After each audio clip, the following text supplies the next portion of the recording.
Break के बाद आपको एक बार फिर खुशामदीद कहते हैं। मैं हूं जावेद इकबाल, मेरे साथ मौजूद हैं फौजिया यज़दानी। वोट पाकिस्तान प्रोग्राम जारी है इलेक्शन के हवाले से, और आज हम जिन हलकों की बात कर रहे हैं आपने पहले घंटे में भी बताया था, आपको रिकैप कर दूं। NA 144 से NA 159 तक और PP 205 से PP 236 तक जो अजला हैं, इसमें खानेवाल है, मुल्तान है, लोधरा है और विहाड़ी है। अभी गुफ्तगू में हमें जो मेहमान ज्वाइन कर रहे हैं उनका तारुफ करवा दूं। सीनियर तज्जियाकार जनाब ज़ैगम खान साहब, आपको हम खुशामदीद कहते हैं गुफ्तगू में। सजाद अनवर साहब, आगा इकरार हारून और आमिर गौरी साहब हमारे साथ मौजूद हैं। लेकिन हम इस वक्त बात करेंगे महर हुसैन से, जो वीडियो लिंक पर सहाफ़ी हमें ज्वाइन कर रही हैं, तज्जियाकार। हम उनसे पहले बात कर लेते हैं जो इस वक्त जो सूरत हाल है ये जनूबी पंजाब के जिन अजला की हम बात कर रहे हैं। अस्सलाम वालेकुम महर, क्या हाल है आपके? वालेकुम सलाम, ठीक ठाक जी, आप खैरियत से हैं? बिल्कुल। अच्छा महर, मुझे ये बताएं, हम जनूबी पंजाब के बारे में बात कर रहे हैं और चूंकि हम मुल्तान पहुंच चुके हैं, हमारी गाड़ी हल्का बहल्का चलती हुई, तो यहाँ बड़ा इम्पोर्टेंट क्वेश्चन है कि हम आपसे एक ओवरव्यू लें। आपका खुद ताल्लुक किसी इलाके से है कि जनूबी पंजाब की दौड़ क्या सिर्फ जनूबी पंजाब महाज बनाकर पावर जो सेंटर है उसमें से हिस्सा तोड़ने की हद तक है, या वाकई ये लोगों के मसाइल हल करने में भी इंटरेस्टेड है? क्योंकि जो अभी तक की हमारी डिस्कशन हुई उसमें हमने देखा कि ये पावर, ये पॉलिटिकल एलिटिज्म है, पावर कॉन्सेंट्रेटेड है यहाँ पर, और अजला अगर हम देखें तो वो पसमानदगी के जो इशारे हैं उनमें वो बिल्कुल बहुत नीचे चले जा रहे हैं। और इस दफ़ा जिन 4 अजला की हम बात कर रहे हैं वहाँ पर से 36 ख़वातीन भी इलेक्शन में हिस्सा ले रही हैं। तो इसको आप कैसे देखते हैं, अगर आप दोनों बातों को कंबाइन करके बताएं हमें। देखिए फौजिया जी, इसमें अगर दोनों बातें कंबाइन होती हैं, पहले तो जी ये जो एक नोशन है कि पूरा एक पंजाब सूबा है, ऐसी बात नहीं आती, खास तौर पे जब इलेक्शंस की बात आती है। एक सेंट्रल पंजाब हो जाता है, एक जनूबी पंजाब हो जाता है। सेंट्रल पंजाब वहाँ है जहाँ पे सबसे ज़्यादा डेवलपमेंट हुई है कंपेयर टू जनूबी पंजाब जहाँ पे कोई भी डेवलपमेंट नहीं हुई। तो इस लिहाज से जनूबी पंजाब के जो इलेक्टोरल पैटर्न्स होते हैं, जो उनके वोटिंग बिहेवियर होता है, वो मुख्तलिफ है सेंट्रल पंजाब से। जनूबी पंजाब के जो वोटिंग पैटर्न्स हैं वो ज़ात, फ़िक्का, ख़ानदान, मुरीदरी, इन चीज़ों से डिफ़ाइन होता है। और दूसरी बात जो है, जनूबी पंजाब को लारा दिया गया था कि उनका सूबा बनाया जाएगा। तो इस दफ़ा मुझे नहीं लगता कि PTI या नून लीग की कोई ख़ास ब्रेक थ्रू होगी। हाँ, पीपल्स पार्टी की हो सकती है, क्योंकि हमने देखा है कि आसफ अली ज़रदारी साहब ने बहुत काम किया है वहाँ पे इन टर्म्स ऑफ ग्राउंडवर्क और इंगेजमेंट में। और डेवलपमेंट के लिहाज से सेंट्रल पंजाब तो नून लीग का गढ़ है, वो नहीं बदलेगा। वहाँ पे डेवलपमेंट भी हुआ है, काम भी हुआ है। जहाँ पे खवातीन की बात आ जाती है, यहाँ पे पीपल्स पार्टी का इन्फ्लुएंस बहुत ज़्यादा है, जिसकी वजह से भी पंजाब में आप देख रहे हैं कि खवातीन का एंट्रेंस हो रहा है। चाहे वो मुजफ्फराबाद हो जहाँ पे बासित सुल्तान की साहिबजादी हैं, चाहे वो शाह महमूद कुरैशी की साहिबजादी हैं, ये एक नई पौध आ रही है और ये उनकी बहुत स्ट्रॉन्ग प्रेजेंस है। इनका कोई क्या ये खवातीन की जो प्रेजेंस है ये कोई चेंज लाएगी, या बिजनेस एज यूजुअल वही होगा जो पॉलिटिकल एलीट हाउस होल्ड चलाते हैं जनूबी पंजाब के लिए? बिल्कुल बिजनेस एज यूजुअल ही होगा। और इसकी वजह यही है कि एक तो जी सूबा नहीं बना था, तो यानी कि यहाँ पे आपको कोई भी चीज़ प्रूव करने की जरूरत नहीं है। एडमिनिस्ट्रेशन जो है वो जाहिर इस बात है लाहौर, तख्ते लाहौर में ही रहेगा। डेवलपमेंट, कारोबार, सारा कुछ जो है वो सेंट्रल पंजाब में ही रहेगा। तो हम वही पैटर्न्स देखेंगे। लेकिन अब इसमें ये है कि क्या वोट बेस इन चीज़ों को अपनाएगी। ये सोशल मीडिया का दौर है, ये डिजिटल मीडिया का दौर है, लोगों में भी शऊर आ गया है। अब वो मांगते हैं, वो देखते हैं कि सेंट्रल पंजाब में क्या क्या कुछ सड़कें बनी हैं, दुकानें आई हैं, मार्केट्स आई हैं, स्कूल खुले हैं, जो भी थोड़ा बहुत हुआ है। जनूबी पंजाब में ये नहीं। बहुत शुक्रिया महर हुसैन। ज़ैगम खान साहब आपकी तरफ गुफ्तगू लाएंगे। वो ट्रेंड्स बता रहे हैं, हम जो सवाल उठा रहे थे कि यहाँ पे ट्रेंड्स वही पुराने रहेंगे, एलिटिज्म, या फिर कुछ अवाम या मिडिल क्लास यहाँ पे कैसे निकलेगी, या किस हद तक उसने अपना रोल लिया है या रोल हो सकता है उसका। जब दोस्त जनूबी पंजाब के बारे में बात कर रहे थे तो मुझे लग रहा था शायद किसी टिम्बकटू की बात कर रहे हैं। वो एक ऐसे इलाके के बारे में बारे में बात कर रहे हैं जिसके बारे में उनकी basic information, most basic information, और ऐसी स्टीरियोटाइपिंग कर रहे थे जो मुझे इंतहाई अफसोसनाक महसूस हो रही थी कि शायद किसी दुश्मन मुल्क के बारे में कर रहे हों। देखिए खुदा ना करे ऐसे ऐसी बात नहीं है, बिल्कुल नहीं होना चाहिए। हाँ, देखिए मैं आपसे यह करना चाहता हूं गवर्नेंस की जो बात, जी देखिए ये है फैक्ट कि जो रिलेटिव पॉवर्टी है पाकिस्तान बनने के बाद जनूबी पंजाब में बढ़ी है। वो डिस्ट्रिक्ट जो 47 में पाकिस्तान के खुशहाल डिस्ट्रिक्ट थे वो गरीब तरीन डिस्ट्रिक्ट हुए हैं जनूबी पंजाब में। फैक्ट रीज़न है पब्लिक गुड्स, कि रियासत जो पब्लिक गुड्स आवाम को देती है वो कैसे डिस्ट्रीब्यूट किए। आसान तरीन हल, पर कैपिटा रोड्स, कितने लाख लोगों को कितनी सड़कें अवेलेबल हैं, कितने किलोमीटर सड़कें अवेलेबल हैं, कितने लाख बच्चों को कितने स्कूल अवेलेबल हैं, कितने लाख बच्चों को कितने क्लिनिक अवेलेबल हैं। इसी चीज़ पे करती है आपको एक तिहाई का फ़र्क महसूस होगा कि रियासत जनूबी पंजाब के ज़िला में एक बंदे पे कितना खर्च करती है और करती रही है 75 साल में, और सेंट्रल पंजाब में कितना खर्च करती रही एक बंदे पर। इस पर इकोनॉमिस्ट ने काम किया हुआ है, पेपर्स हैं, पाकिस्तान के बड़े बड़े इकोनॉमिस्ट ने काम किया हुआ है, UNDP जैसी तंजीमों ने छापा हुआ है। मैं कोई हवा में बात नहीं कर रहा। जब आप 75 साल तक 3 नस्लों तक एक इलाके के लोगों को स्टार्व करेंगे पब्लिक गुड्स से, उन्हें स्कूल नहीं देंगे, हॉस्पिटल नहीं देंगे, सड़कें नहीं। एक मिसाल मैं आपको दे दूं, सुई गैस जब सेंट्रल वेस्टर्न पंजाब के एक गांव में पहुंच चुकी थी तो जनूबी पंजाब के अजला के हेडक्वार्टर पे भी नहीं थी। सुई गैस का क्या मतलब है?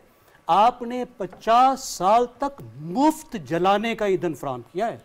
आपको पता है सुई गैस कितनी सस्ती थी?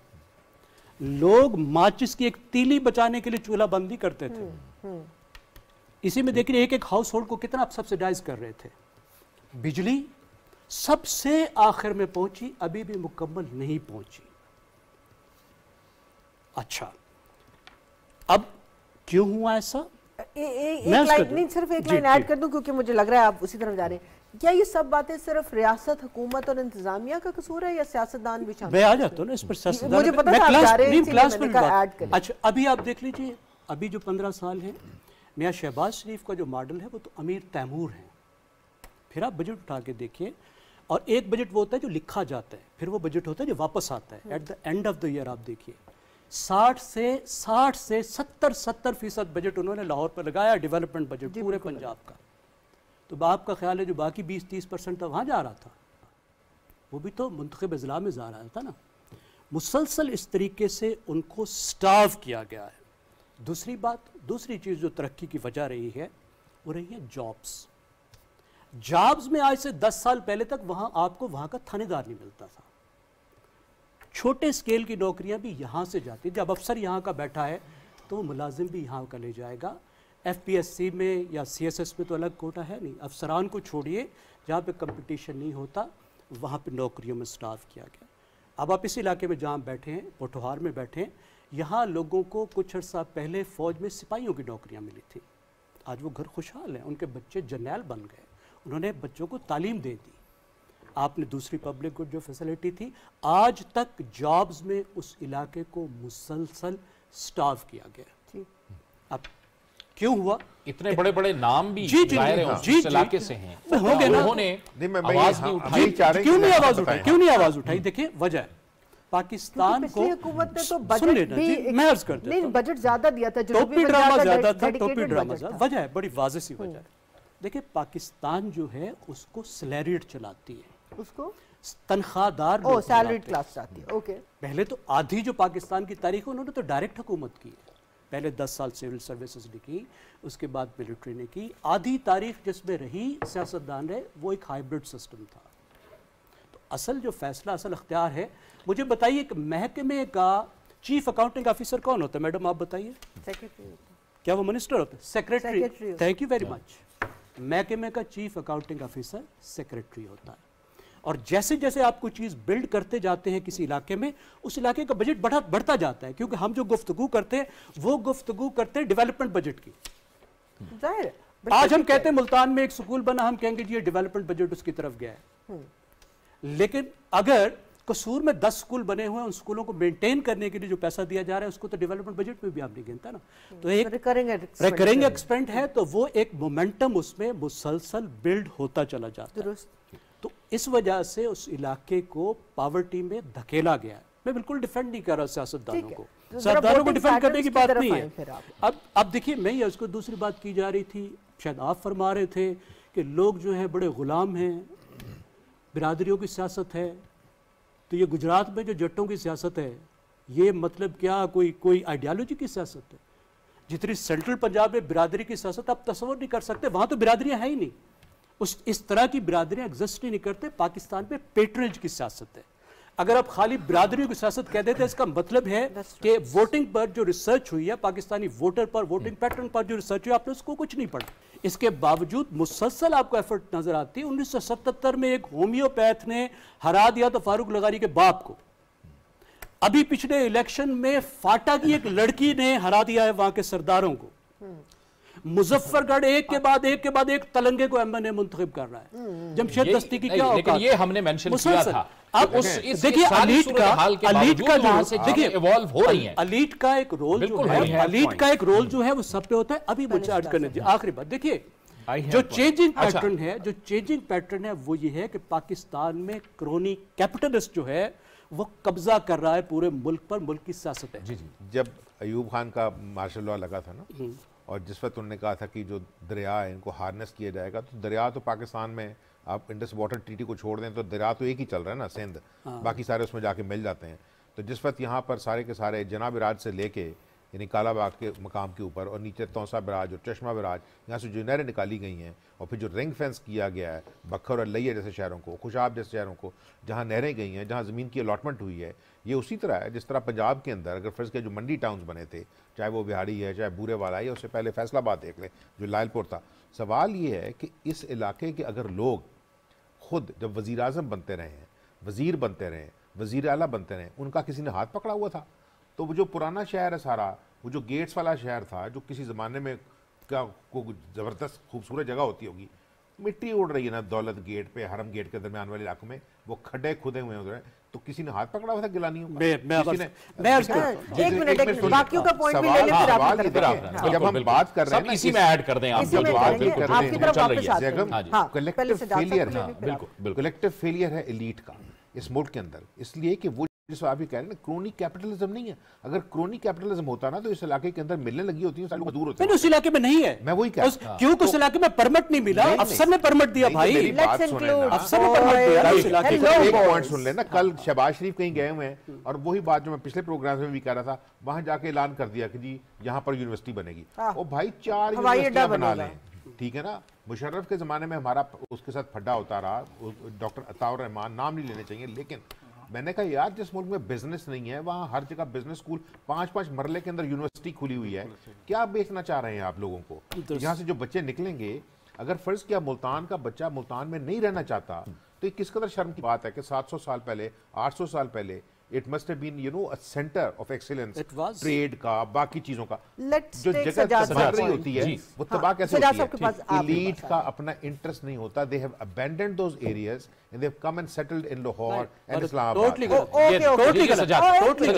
सजाद साहब को ले लें, फिर वापस आते हैं।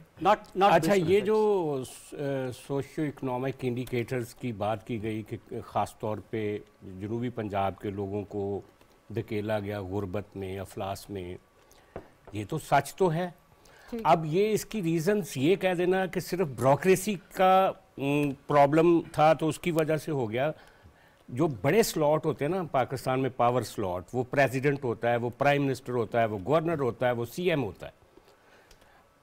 ये जो खर साहब थे वो सीएम थे, गवर्नर थे, लगारी प्रेसिडेंट था, गिलानी प्राइम मिनिस्टर था, कुरैशी गवर्नर था, दौलताना के पास जो पावर थी वो सबको पता है। क्या हुआ? प्रॉब्लम क्या हुई? प्रॉब्लम ये होती है कि अवाम जब चुनते हैं अपने लोगों को तो वो उसी तरह ही होता है जैसे ये ट्रेड यूनियन का सीबीए होता है। बाज़ का सीबीए बेच देता है अपने लोगों को जाके।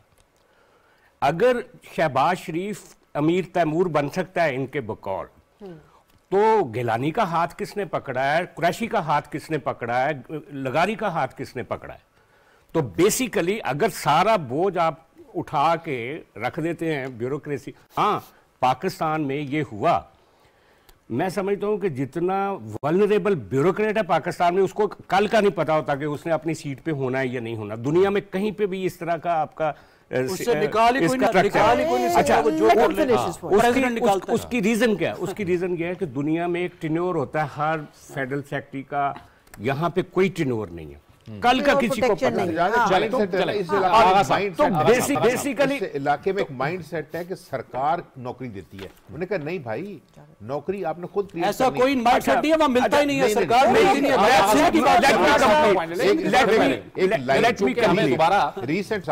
मैंने कहा उस आदमी ने मुझे ना, उसको प्रॉब्लम थी मतलब उर्दू बोलने में, तो मैंने कहा ठीक है मैं इसके साथ सराइकी बोलना शुरू कर देता हूँ। तो ठीक है, जब हम उसे पूछते हैं, वो खड़ा देख रहा है टेलीविजन कैमरे की तरफ। हमने कहा तुमने वोट बनवाया है, वोट डालना है, वो खड़ा देख रहा है। एक तो कैमरे का प्रेशर। मैंने कहा शायद ये इसको अगर फर्ज किया, if I convert my self into vernacular, तो मैंने तो सिर्फ इतना पूछा, मैं कहा तो वोट बनवाया? तो कहता कि जिसने देखा कि ये तो आदमी ने इसको मैं कहा वोट पावना है तुझा? तो कहता हाँ वोट बनवाया, पावना को नहीं। तो मैं कहा क्या करते हैं आप? कहता मैं तो मैं बहुत पढ़ा लिखा हूँ, लेकिन सरकार को नौकरी नहीं देती। तो मैं कहा कितने पढ़े लिखे हैं आप? कहता मैं मिडिल तक पढ़ा हुआ हूँ। मैं कहा यार मेरी बात सुन, सवाल ये है कि तुझे सरकार कौन सी नौकरी दे, ठीक है ना? अपने इलाके के अंदर आप इंग्लैंड पेरिस चले जाएं, वहाँ सारे लोग जो है ना सरकार की नौकरी नहीं कर रहे। डेफिनेटली वो आप जो skill let's take a pause और इकरार साहब को स्किल डेवलपमेंट है। वैसे मैंने अभी एक मिनट इधर से वापस आते हैं। पहली बात ये कि जितनी लोडेड हमारे दोस्त ने स्टेटमेंट दिया है, मैं इसमें घुसना नहीं चाहता हूँ क्योंकि ये बात फिर कहीं और चली जाएगी किसी के बारे में भी। पहली बात ये है। दूसरी बात ये है, बरादरी की बात और है, खानदानों की बात और है। ओके, पंजाब में बरादरियां हैं और उनकी पॉपुलेशन है। अगर जट है तो वो अगर फॉर एग्जाम्पल गुजरात है तो हर ही बंदा जट है वहां पे, तो उसने वोट डालना है ना, वहां से खड़े होना है ना। हमने बरादरियों की बात की थी, हमने खानदानों की बात और है, बरादरियों की बात और है। वहां पे खानदानों के पास ताकत है, पंजाब में बरादरियों के पास इसलिए क्योंकि पॉपुलेशन है। ठीक हो गया, तो इसको आप कैसे कह सकते हैं? अच्छा, एक जाती मिसाल दूंगा, ये शायद मेरे गवाह बैठे हुए मेरे पास। 1995 मेरे यहाँ इकट्ठे थे एक अंग्रेजी अखबार में, एक 68 मिलियन US डॉलर का एक प्रोजेक्ट आया डेरा गाजी खान के लिए। जब मैं उस काम करता था डेवलपमेंट सेक्टर पे, तो मैंने देखा कि वो वाटर अपलिफ्ट एक प्रोजेक्ट था लगारी साहब का, उनको दे दिया गया। मैंने PSDP से उठा के खबर लगा दी, वो इन्होंने हेडलाइन लगा दी कहीं अपना न्यूज रूम वालों ने। एक वावेला मिच गया, एक आग लग गई, क्योंकि 68 मिलियन US डॉलर का वो प्रोजेक्ट जिसने पूरे के पूरे हर जगह पे वाटर अपलिफ्टिंग करनी थी, वो एक शख्स ने अपनी जमीनों की वाटर अपलिफ्टिंग पे लगा दिया था। ठीक है, जहां तक बात है रियलाइजेशन की, उन्होंने कहा कि बजट आता है, बजट जाता है। अगर रियलाइजेशन नहीं करवाता है आपका MNA, रियलाइजेशन होती है कि आपको जो बजट आपने इस्तेमाल करना होता है, तो भाई हमारा कसूर है, पहली बात। और दूसरी बात है कि पिछले कई सालों से, मेरे ख्याल में कम से कम पिछली 3 दहाइयों से हर MNA को एक खास पैसे दिए जाते हैं, जिसमें उसने कम से कम अपनी आखिरी बात प्लीज सड़कें और कम से कम सीवर, मैं बड़े प्रोजेक्ट में ठीक है मैं कहता हूं वो जाते हैं उसमें अपना एनुअल डेवलपमेंट उसमें जाते हैं, ये नहीं कमेटी में जाते हैं। यार आप अपनी सड़कें, अपना जो सीवरेज, जैसे इन्होंने कहा है अगर एक सड़क खुदी हुई है तो खुदी हुई है, ये नहीं है कि उसको फिल कर लें। मोटरसाइकिल वाला गिरेगा, अखबार में खबर आएगी, वो उसके बच्चे बेचारे अल्लाह ना करे फौत होंगे, तो फिर वो शायद उसके ऊपर वो आके ज़ैगम खान साहब वही बात वहीं आ रही है। लेकिन प्लीज आखिरी बात बगैर लोडेड हुए हुए प्लीज अपने हमें एक्सप्लेन करना चाहिए अपने। हाँ चले, बगैर अब नाम बड़े आए वहां से सब कुछ आया, इसका जरूर आप रिस्पॉन्ड कीजिएगा जो गुफ्तगू हुई, और उसके बाद हमें आगे जाना है कि इस इलाके के जो वोटिंग के जो ट्रेंड्स हैं उस हवाले से भी जरा हमें अर्ज ये है, सेंट्रल पंजाब में खानदानों हैं, सेंट्रल पंजाब में बिरादरियां हैं, साउथ पंजाब में जो है वो खानदान है, वो खानदान जो है वो कजाकिस्तान से आए हैं, उनकी बिरादरियां नहीं हैं। मतलब look at the kind of stereotyping. Okay, fair enough. अच्छा जी, लगारी ने अपने घर पे लगा दिया, ये बता दें, यही मिसाल नहीं, नहीं, साउथ से जब मुझे बात बता देना कि जब साउथ से गर्मियां होती हैं, सारे बेचारे जो हैं अपनी गाड़ियों में बैठ के मरी और इधर आते हैं, उनको किसने रोका था? वीजा लगवा दें उनका, वीजा लगवा दें, वीजा लगवा दीजिए ना। किसने कहा कि फोर्ट वीजा लगवा दें ना करें? जब फोर्ट मनरो का क्या कंपैरिजन है यार उसके साथ? मेरी बात सुने, आप मुझे आप अच्छा, ये आगे बढ़े, थोड़ा सा आगे बढ़े, एमएनए के फंड्स क्या, उन फंड्स की औकात होती है, वो कैसे मिलते हैं, मतलब वो आप ओवरऑल बजट में उन फंड्स की ये हमें मालूम है, ये माशाल्लाह ये मिसाल भी हम उसी तरह जस्टिफाई करने की कोशिश कर रहे हैं जनूबी पंजाब के उसके साथ, और विक्टिम ब्लेमिंग उस तरह की कर रहे हैं जिस तरह की बलूचिस्तान। नहीं, विक्टिम कौन है? टोटली विक्टिम, लेकिन हम आवाज तो उठा रहे हैं, हम उसी जनूबी पंजाब के लोग विक्टिम नहीं, जनूबी पंजाब के लोग विक्टिम हैं और उनको ब्लेम करना अफसोसनाक है।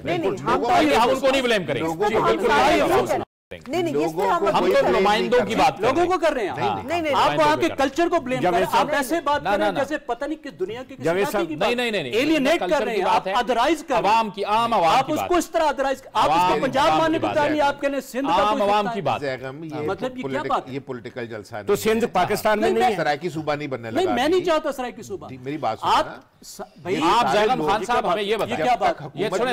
अच्छा जावेद साहब, मैं यहाँ पे ऐड करना चाहता हूँ। जी ऐड करें फिर जैगम खान साहब। बात ये है, बल्कि बात ये है कि जनाब जितनी मीठी सराइकी है और जितने शानदार गीत हैं उसके, और जितना उसकी हिस्ट्री है जो मुल्तान की, उसकी हम सब तारीफ करते हैं, और मैं एडमायर करता हूँ सराइकी लिटरेचर को, सराइकी ज़बान को, और वहाँ के लोगों में इतनी मिठास और प्यार है, वो अलग बात। हमने सराइकी लोग जो हैं, मैं समझता हूँ क्वालिटी वाइज वो शायद सेंट्रल पंजाब के लोगों से बढ़ के। जी हमें एक ब्रेक की तरफ जाना है, गुफ्तगू को हम आगे बढ़ाते हैं, लेकिन उस ब्रेक से पहले हम मुल्तान के हवाले से चूंकि हम बात कर रहे थे और मुख्तलिफ जनूबी पंजाब के मुल्तान, लोधरा, खानेवाल, तो मुल्तान के हवाले से हमारे पास एक खुसूसी रिपोर्ट है जिसमें हम आपको ये बताने जा रहे हैं कि जो 18 नशिस्तें हैं मुल्तान से, उस पर 375 उम्मीदवार मद्दे मुकाबिल हैं। कौमी असम्बली के 6 हलकों पर 93 और सूबाई असम्बली के 12 हलकों पर 282 उम्मीदवार हैं। तो आइए आपको एक रिपोर्ट दिखाते हैं असद मेहदी सियाल की, और उसके बाद ब्रेक।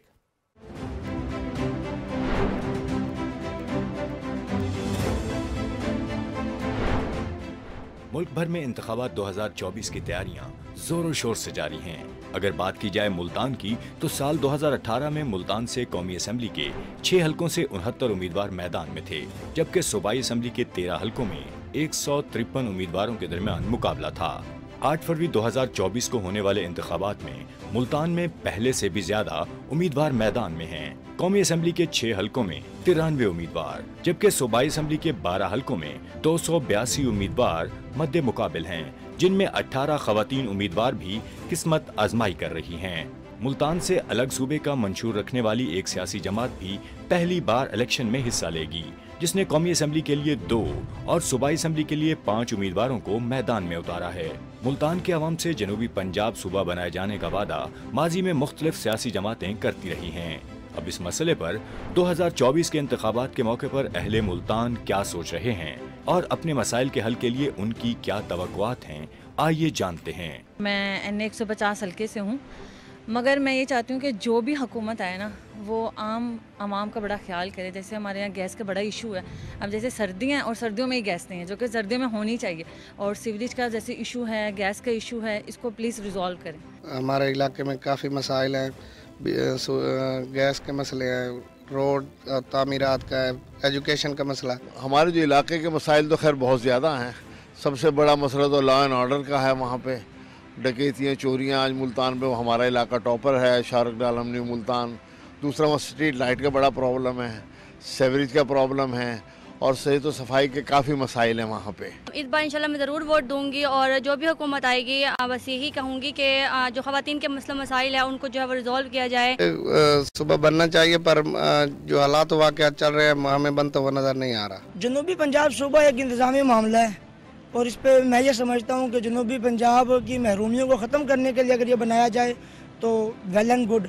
जिस आप खित्ते में रहते हैं, अगर वहाँ का जो रेवेन्यू कलेक्ट होता है, अगर वहीं के लोगों पर सर्फ होगा, उस पर इस्तेमाल किया जाएगा, उसकी डेवलपमेंट पर इस्तेमाल किया जाएगा, तो वो फिर तरक्की भी करेगा और किसी किस्म की उनको परेशानी भी नहीं होगी। 8 फरवरी 2024 को इस बात का फैसला होगा कि कौन बनेगा मुल्तान का सुल्तान, और क्या इस बार भी मुल्तान के अवाम को सिर्फ वादों पर रखा जाएगा या उनका देरीना मुतालबा पूरा होगा।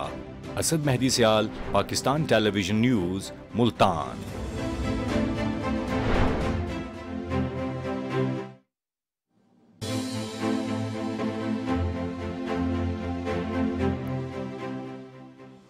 Welcome back from the break. Vote Pakistan. जनाब, इससे पहले कि हम अपनी ज़बरदस्त गर्मा गर्म डिस्कशन को जो बहुत इंफॉर्मेटिव रही वापस अपने पैनलिस्ट की तरफ लेके जाएं, सबसे पहले सुनते हैं कि लोधरा और विहाड़ी में अवाम क्या चाहते हैं इस आने वाले इलेक्शन से।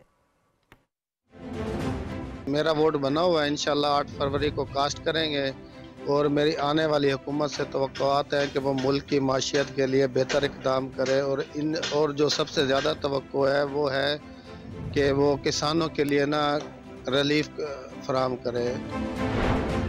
मेरा वोट बना हुआ है और इंशाल्लाह 8 फरवरी को मैं पाकिस्तान के लिए वोट दूंगा।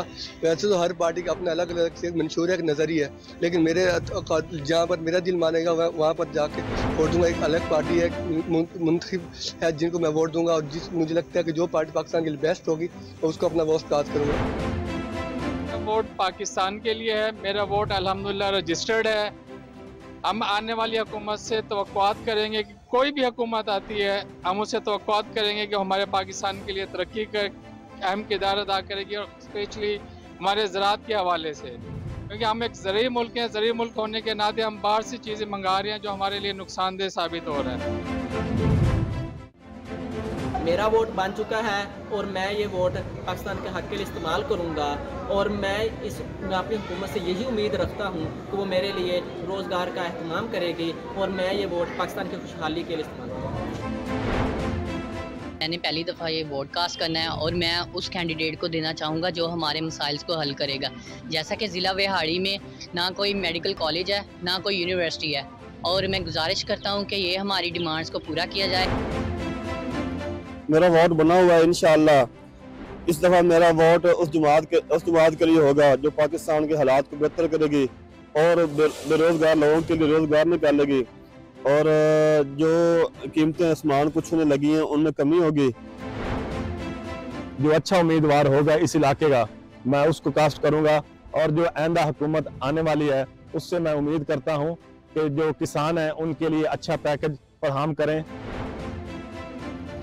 जमात को सपोर्ट करेंगे जो हमारे इलाके के मसाइल हल करेगी, जिसमें स्पेशली यहाँ सिटी ऑफ एजुकेशन है यहाँ, लेकिन यहाँ पे मेडिकल कॉलेज नहीं है, उसके लिए हमें आउट ऑफ सिटी जाना पड़ता है, वो मसाइल है। और हमारा बुरे वाला वहाड़ी रोड है, काफ़ी अरसे से पेंडिंग है, इसके लिए हमारा है।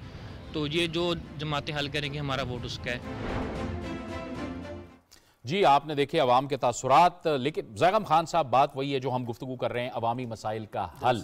तो एक तो उसके लिए हम मेरे ख्याल में इस नतीजे पे हमें पहुंचना चाहिए कि इख्तियारात की जो मुंतकिली है, क्योंकि बड़े बड़े जो लेजिस्लेचर्स हैं अब उनसे हमारी तवक्कुआत होती हैं, क्योंकि मकामी हुकूमतें मजबूत नहीं हैं। एक तो ये भी फरमाइएगा, और दूसरा ये भी बताइएगा कि ये जो इस वक्त जिन इलाकों की हम बात कर रहे हैं इसका पैटर्न आपको क्या लगता है इस बार? सिर्फ आपकी बात को मैं सेकंड करूंगा कि इसका हल ये है कि अब ये डेवोल्यूशन जो है वो नीचे को होनी चाहिए, ताकत की भी और उसके साथ पैसे की भी। इस तरह की एसिमेट्रीज हमें दूसरे सूबों में भी नजर आती है, मसलन जनूबी पख्तूनख्वा में भी इसी तरह के मामलात हैं, यहाँ पर भी हैं, और सूबों ने बड़ी ज्यादती की कि डेवोल्यूशन अपने आप को तो ले ली लेकिन फिर आगे नहीं दी। तो ये झगड़े अब ख़त्म होने चाहिए। हमने फेडरेशन का मसला बड़ी हद तक हल कर दिया, अब सूबों के जो अंदर के झगड़े हैं वक्त आ गया है उनको भी हम अच्छे तरीके से ख़त्म करें।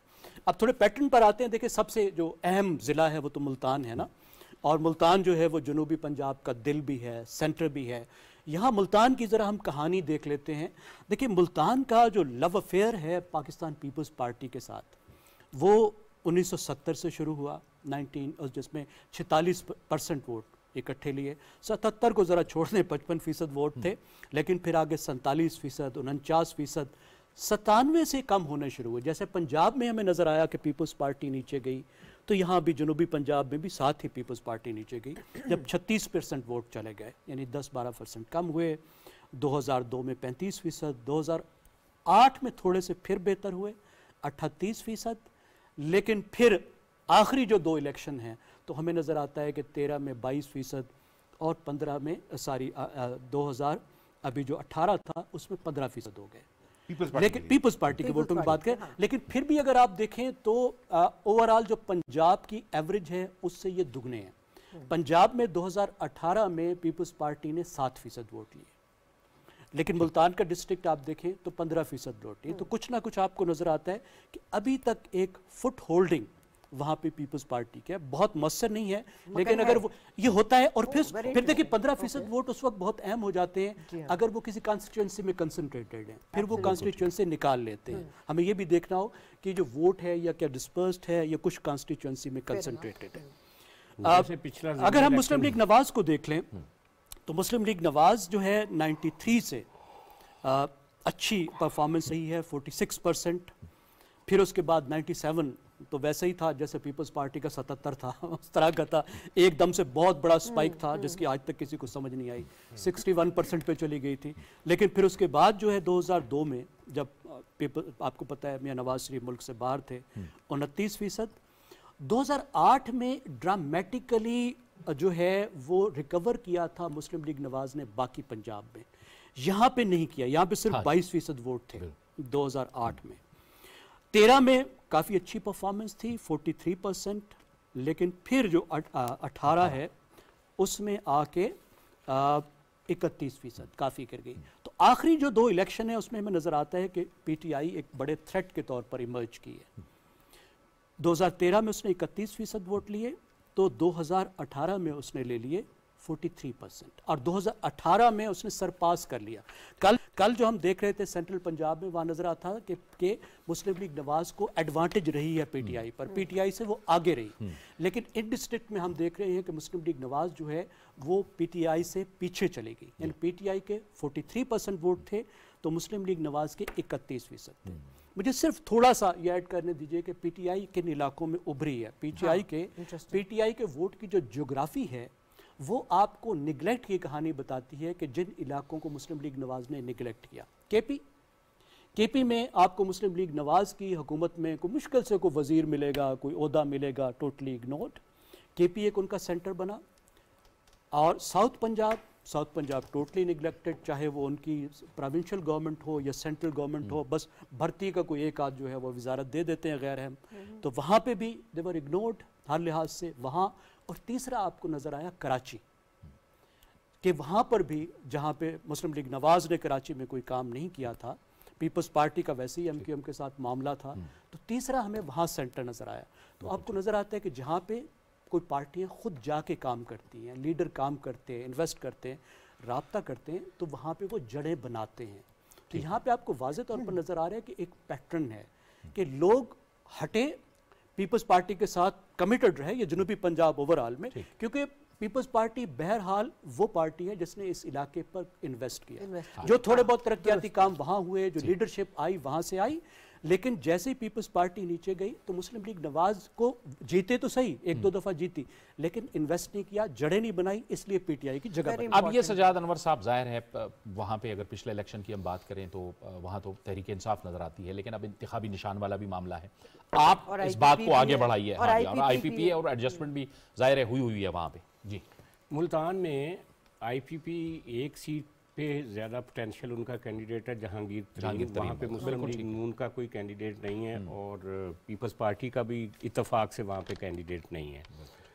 लेकिन लेकिन मुल्तान में आखिरी जो ज़िमनी इलेक्शन था जिसमें एक PTI की लहर थी, वो जुलाई के ज़िमनी इलेक्शन, उसमें अगर पीपल्स पार्टी वो जो मूसा गिलानी थे उसने मार्जिन के साथ PTI को शिकस्त दी थी वहाँ पे, तो वो जैगम साहब दुरुस्त कह रहे हैं कि वहाँ पे जो रोमांस है पीपल्स पार्टी के साथ वो है।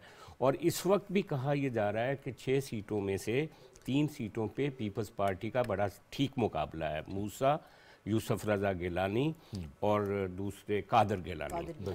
अच्छा, लेकिन जो इससे पहले जैगम साहब ने बात की ना कि लोकल बॉडीज़ और जो डेवोल्यूशन है उसकी जो ज़रूरत है, वो मैं समझता हूँ कि ये जो पॉलिटिकल पार्टियाँ सारी ये स्टेक होल्डर है नेशनल असेंबली में, प्रोविंशियल असेंबली में, इन्होंने अपने लिए तो कर लिया वो जो एक 18वीं तरमीम के ज़रिए, लेकिन ये जो नीचे वाले अदारे होते हैं वो आम तौर पे इन्हीं की सैटेलाइट्स होती हैं, इन्हीं पार्टियों के नीचे लोग होते हैं, इन्हीं के रिश्तेदार होते हैं जो नीचे होते, तो वहाँ एक नया स्टेक होल्डर कोई आए, मतलब काउंसलर लेवल पे डिस्ट्रिक्ट काउंसिल में, जो कि एहतजाज करे कि हमें राइट्स मिलने चाहिए। जैसे कराची में जब भी डेवोल्यूशन की बात होती है तो हमें एमक्यूएम बात करती हुई नजर आती है कि जी वो हमें फंड्स दें। अच्छा, और जमात इस्लामी भी करती है, ठीक है, वो भी कराची सेंटर्ड जमात इस्लामी करती। अच्छा, अभी रिसेंटली एक इंटरेस्टिंग डेवलपमेंट हुई है इस हवाले से। मुस्लिम लीग नून ने पीपल्स पार्टी की मुखालफत में एमक्यूएम के साथ जो एग्रीमेंट किया है डेवोल्यूशन का, और ख़ास तौर पे उनके साथ जो अभी रिसेंटली एक डॉक्यूमेंट साइन किया है जिसमें उन्होंने ये एमक्यूएम के साथ एग्री किया है कि जो पंजाब, जो सूबों का फंड होता है वो नीचे जाना चाहिए। तो मैं समझता हूँ कि वो अगर मुस्लिम लीग नून इम्प्लीमेंट कर दे पंजाब में भी, तो देखें बात ये होती है, कराची में इलेक्शन नहीं हो रहे जी, बल्दियाती बड़ा शोर सुनते हैं, कभी लाहौर का नहीं सुना, सही बात है, कभी रावलपिंडी का नहीं सुना, कभी गुजरांवाला का नहीं सुना, कभी दूसरे मेट्रोपॉलिटन्स का नहीं सुना, और पीपल्स पार्टी तो कभी डिफेंड भी नहीं करती उसके खिलाफ जो ऑनस्लॉट हो रही होती है, वो इस तरह से बात भी नहीं करती। तो मैं समझता हूँ कि ये जो डेवोल्यूशन है ये नेशनल सतह का एक प्रॉब्लम है, ये जनूबी पंजाब का ही नहीं या जनूबी केपी का ही नहीं, पूरे पाकिस्तान का मसला है। लेकिन फिर वही हुकूमतें ऊपर बैठ के उसके परी काट देती हैं, लोकल बॉडीज बन जाती हैं। मेरा भी एक सवाल साथ ले लीजिए इसको, ये कि ये जो डिवोल्यूशन वाली बहस है ना, डिवोल्यूशन डिसेंट्रलाइजेशन वाली बहस, मुझे लगता है ये बहुत इंट्रिंसिकली लिंक्ड है पॉलिटिकल पार्टीज के अंदर खुद की डेमोक्रेसी में। पॉलिटिकल पार्टीज एक्ट को भी रिफॉर्म होने की जरूरत है। जब तक हम पॉलिटिकल पार्टीज एक्ट नहीं तब्दील करेंगे और हम एक्सपेक्ट करेंगे कि वो किसी आइडियोलॉजी के तहत चले, तो आइडियोलॉजी तो सबकी पावर कॉन्सेंट्रेशन है। देखिए, इलेक्शन कमीशन एक बहुत सादा सा रूल बना सकता है, नेशनल असेंबली ने बनाना है वैसे, कि नेक्स्ट इलेक्शन जनरल इलेक्शन नहीं होंगे जब तक वहां पे लोकल बॉडीज इलेक्शन ना हो चुके हों, कम से कम 2 साल पहले। मैं देखता हूं पार्लियामेंट को करना पड़ेगा, पार्लियामेंट नहीं, ये वैसे पार्लियामेंट ये वैसे डिक्टेटर्स को सूट करता है। नहीं, बट लेट हिम फिनिश। बात सुनो, उसका फायदा ये होता ही है कि कम या ज्यादा ताकत मिले या ना मिले, कम से कम अपना उसके लिए हुज्जत के लिए तो कम से कम पीपल्स पार्टी ने इलेक्शन करवा दिए ना, फेयर इनफ, ठीक है। ये आपको रूल बनाना पड़ेगा। अगर आप वाकई ग्रॉस रूट या वो देखिए, पाकिस्तान की सियासत में बीडी मेंबर जो होते थे, यानी कि जिसको बेसिक डेमोक्रेटिक मेंबर्स कहते थे, या जो ज़ैलदार सिस्टम था, उसने काफ़ी अर्सा तक अच्छा, यानी कि लोग कोई बुरे लोग नहीं थे। जब तक आप ये रूल नहीं बनाएंगे कि जनरल इलेक्शन से पहले आपको लोकल बॉडी, आप आगे नहीं जा सकते। ठीक हो गया, एक बात ये। आप दूसरी बात जो आपने की, मैं उसको 100% आपको सपोर्ट करता हूँ कि बेसिकली पॉलिटिकल पार्टीज डरती हैं कि जब हम अपने अंदर लेकर आएंगे, डेमोक्रेसी लेकर आएंगे, और वो कहाँ से लेकर आनी पड़ेगी, लोकल, यानी कि फॉर एग्जाम्पल अगर एक मोहल्ले का एक बंदा है, उसका उसी को खड़ा करना पड़ेगा ना, वो ऊपर तक आ जाएगा, वो हमें कंटेस्ट कर देगा। ये डर तो है, बिल्कुल आप ठीक कहती है। अच्छा, एक बात मैं इसमें और ऐड करना चाहता हूँ, इसका इससे कोई ताल्लुक नहीं है, लेकिन बड़ी मजाक ये है, आईपीपी के बारे में बड़ा सुना था, एक पार्टी बनाई जा रही है, वो सेंट्रल पंजाब, और वो कॉन्टेस्ट करेगी साउथ पंजाब में। यार 3 सीटा, 3 बंदे खड़े कितने, 16 इंच उन्होंने होर बंदे मिलने, क्या जो 5 खड़े कितने, आप अंदाजा लगा लें। जिस पार्टी के बारे में इतना कुछ कहा गया था कि पता नहीं इसके पीछे कौन कौन सा इंजीनियर शामिल है, मैं तो नहीं बिलीव करता इन बातों को। सिर्फ 3 आदमी खड़े किए जिन्होंने नेशनल असेंबली में, मीनिंग बाय कि उस पार्टी ने ये सोचा ही नहीं हुआ था कि मैंने इलेक्शन लड़ना, उन्होंने एडजस्टमेंट करनी थी। जैसे कि आपने अभी कहा है कि ये कोई अनयूजुअल बात नहीं है कि पीपल्स पार्टी ने भी बंदा वहां पर खड़ा नहीं किया। तो अगर इस तरह पावर स्ट्रक्चर और क्लाउटिंग जो है वो चीजों को लेकर चलेगी, तो मुझे बताएं कि कैसे आप चेंज कैसे लेकर आ सकते हैं। अच्छा, ये बात फिर एक आफाकी गुफ्तगू की तरफ चली जाएगी, लेकिन आमिर साहब हमें चूंकि वो लोकल बात कर दूं ताकि आप उसको इस डिस्कशन को कंक्लूड कर दें। एक बात ये कि power clotting, I love the word. दूसरा उसके साथ ये कि डिसइंफॉर्मेशन बहुत तेजी से बढ़ती चली जा रही है। आपको पता है पिछले 2 दिन से इल्मुल नजूम के जितने माहिर इस वक्त पाकिस्तान में पैदा हुए, पहले इलेक्शन रूल्स के माहिर पैदा हुए, 94 को लेके वो मैंने शुरू में बस्ट कर दिया। वो शेयर कर दें आप। वो 94 किया और हमारे व्यूअर्स दूसरी वाली जो आप अब इल्मुल नजूम के माहिर जो है ना वो पैदा हो गए हैं, जो कह रहे हैं कि जी 8 फरवरी 2024 जिस तरफ से मर्जी कैलकुलेट कर लो, ये इल्मुल अदाद के मुताबिक खून खराबे का दिन है। और खुदा के वास्ते यार, वोट का दिन है, वोट पाकिस्तान, खून खराबा आप कहेंगे तो होगा। क्विकली सिर्फ वन लाइनर है इसके ऊपर, आखिरी जो आपने बात की है, मुझे याद है कि लाहौर स्टेशन के बाहर, यहाँ पे भी स्टेशन के बाहर लोग तोता लेके बैठे होते हैं, फॉल निकालता है 10 रुपए लेके, उस ज़माने में 10 हो सकता है 50 हो। कई दफ़ा हमने मजाक में जाके कहा, जब हम जर्नलिज्म में गए, मैं कहा यार तू अपनी भी फाइल कटा दे करो, तो कहता है नहीं मैं तो गरीब आदमी, मैं तेरे 10 रुपए देना है, इन्हों क्या तेरा लफाफा कटे, क्योंकि मुझे तू कह रहा है तेरी ज़िंदगी में आगे तरक्की है और सूरज तेरे ऊपर चमकेगा तरक्की का, मैं कहा तू अपना फाल कटा दे करो तुझे रखी। तो वो ये जो नजूमी है ना, लेकिन देखिए मेरी बात सुने, दरम्यान में जो बातें हुई हैं, मैं क्विकली, जब क्रिटिसिज्म होता है कराची का, लाहौर का, कि लाहौर पे बड़ा बजट लग गया, ये बहस लंदन में भी होती है, ये पेरिस में भी होती है कि लंदन जो है उसकी 32 बोरोज हैं, उसके मेयर हैं, जब मैं एग्री कर रहा हूँ आपसे कि उनके अपने बोरोज के मेयर्स हैं, वो अपनी टैक्सेशन रेज करते हैं, अपनी टैक्सेशन, अहम तरीन बात। अगर वो अमीर इलाका है उसकी टैक्सेशन ज्यादा होगी, गरीब इलाका है टैक्सेशन कम होगी।